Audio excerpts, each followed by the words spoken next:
Hi, Linda Bowen here from StampingWithLinda.com, your cardiologist since 1997, helping you create cards from the heart. Today, I'm not creating a card, but this adorable bunny box. This is made from one piece of Whisper White cardstock that measures 6.5 by 8 1/4, and it opens like so that you can put your little treat in there. So let's get started. What we are starting with is a piece of, like I said, of Whisper White cardstock. This measures 6.5 by 8 1/4. We're going to take the 8 1/4 inch side of our paper. We're going to put it in our personal trimmer, if I can figure out how to unlock it here. There we go. We are going to start at the 1/2 inch, and we're going to score that. So 1/2 inch, 1.5 inch, 5.5, and finally 6.5. Now 6.5, of course, our crease or our score line is in the crease there. So there we've got the 6.5. Now we are going to turn it over. This measures again 6.5 inches, and we are going to score at the 2 inch, the 3 inch, the 5 inch, and the 6.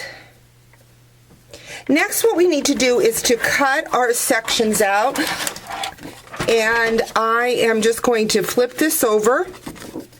I'm going to put that 1/2 inch score line at the side. So I've got my 8 1/4 facing this way, and I am going to cut, excuse me, let's get it lined up here. I'm going to have the 1/2 inch this way. So my 8 1/4 is up and down, and I've got my little piece down here. So I've got 2 blocks right here that I'm going to cut out. Again, my 1/2 inch crease line is on this side, and I'm going to cut 2 out on this side. And so basically what I'm going to be doing is keeping the long section in the center intact, and I'm just cutting on those score lines. Going to do the same at the top, so I'm leaving the main box side, coming down 2 score lines and cutting up, and the same way on this side, cutting down 2 score lines and across. So I have my box now.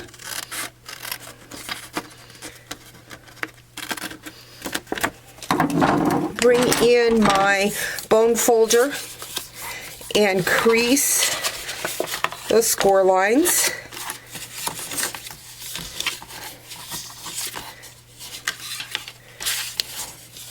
Next, what I'm going to do is I'm going to bring in my scallop tag topper punch.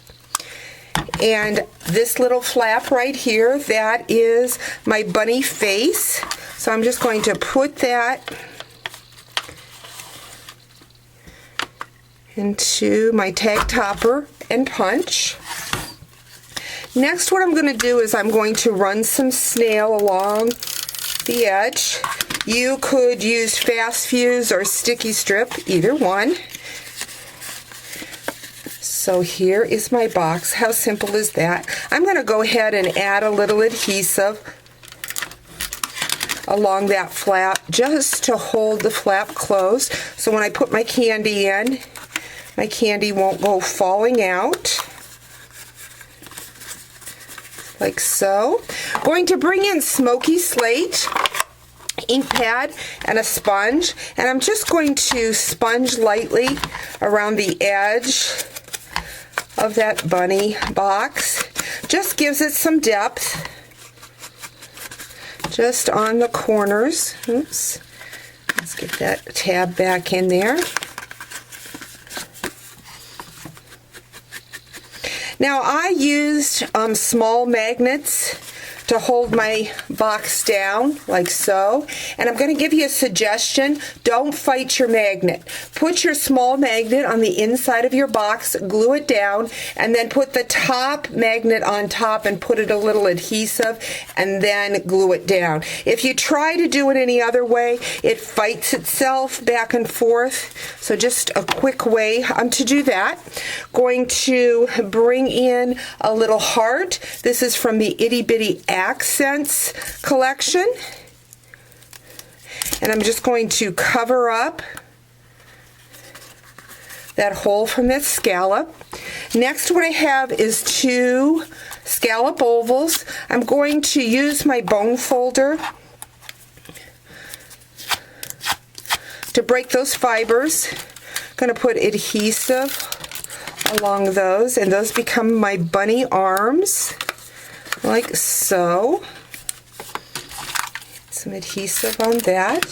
For my bunny ears, now I could have sponged around those, forgot to do that, but you get the drift.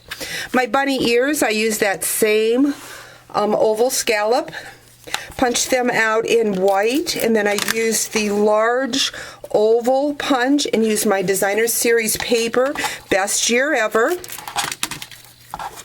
So there I've got my bunny.